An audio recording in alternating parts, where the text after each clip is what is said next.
possibile collaborare su un terreno comune. Pensiamo.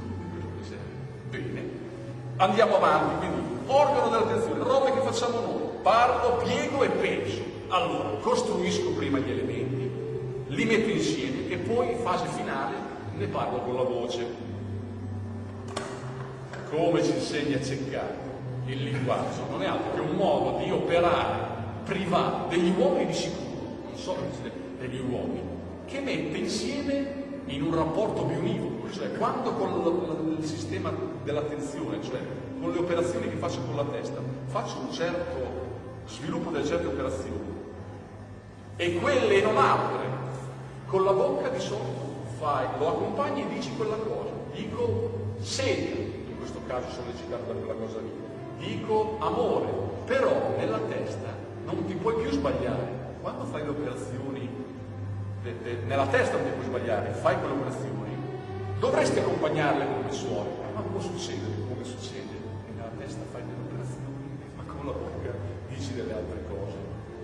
Allora si tratta, di solito succede così, però abbiamo una cartina di tornasole, perché quando fai con la testa le operazioni e le accompagni con le parole giuste, siccome la comunicazione fra gli uomini non è il messaggio non è una roba come un libro che io ve la tiro e voi la ricevete. No, dice, io faccio questa operazione. E sono uscito, ha dimostrato che non è, come diceva Wittgenstein, non era vero, e lo dice tranquillamente, non è vero quello che dice Wittgenstein, che dalla lingua non si esce, non si entra.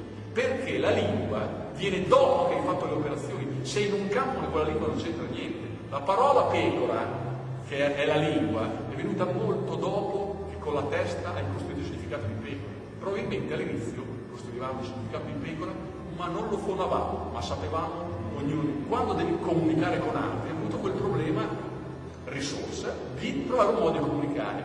Se, ripeto, le operazioni che facciamo con la testa sono coerenti e univoche con le parole, funziona perché quell'altro viene sollecitato da quei suoni e fa un percorso inverso. Quindi io costruisco il significato con la testa, ti parlo con le parole e ti dico dammi un bicchiere d'acqua.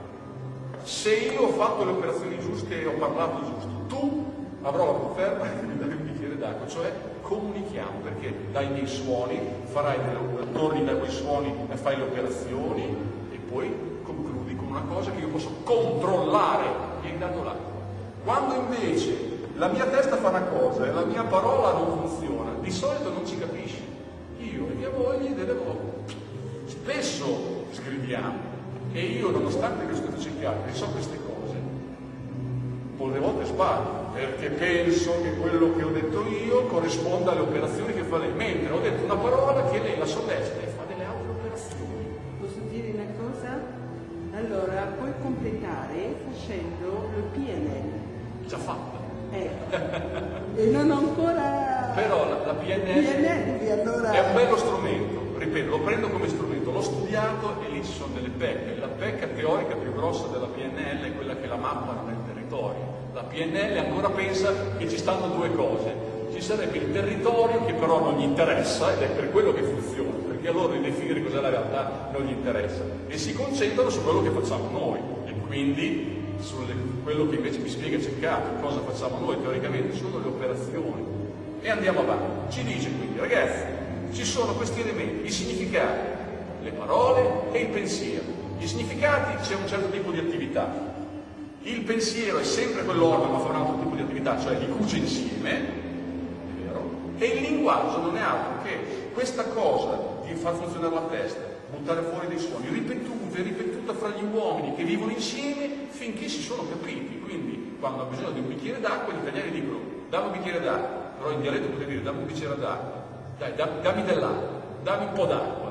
Cioè, però ci capiamo, ma perché veniamo da 100.000 anni di queste cose qua, secondo me, molto fondate. E quindi i significati non stanno là, non stanno né là nella realtà, non stanno né dentro la mia testa che mi invento la realtà, perché io mi taglio un braccio e posso stare a pensare quanto voglio, non ricresce, perché non dipende solo da quello che faccio io. Attenzione, su questa cosa qua arriveremo in fine conversazione.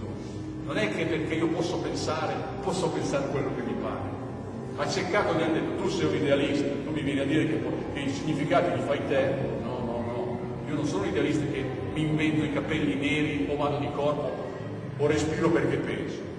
Io respiro, il cuore va per conto suo, perché fa parte di un meccanismo biologico che c'era anche quando io non pensavo. Veniamo da queste robe c'erano già. E lui non si è occupato di biologia. Quando gli dicono ma biologia io non mi occupo, io mi occupo di quando si è sviluppato un pezzo che potrebbe essere il cervello. Dico io non voglio studiare i meccanismi, lo lascio ai biologi, però già posso dirvi che per poter parlare di un pezzo come un organo, del cervello come necessario, devo dire delle parole. E le parole devono essere venute fuori da qualcosa che faccio io.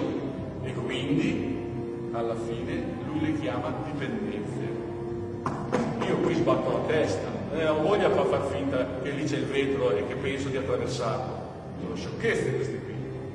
Ripeto, lo stesso modello dell'attenzione prevede che ci sia una circolazione sanguigna, che uno respiri, che abbia tutti e due gli occhi, le orecchie, che i sensi funzionino. E quelle però sono dipendenze, ripeto. Non puoi dire la parola occhio, due occhi, se non l'hai costruita tu. In questo senso lui dice il modello è un Prius. È un Prius. Prima devo avere quest'organo che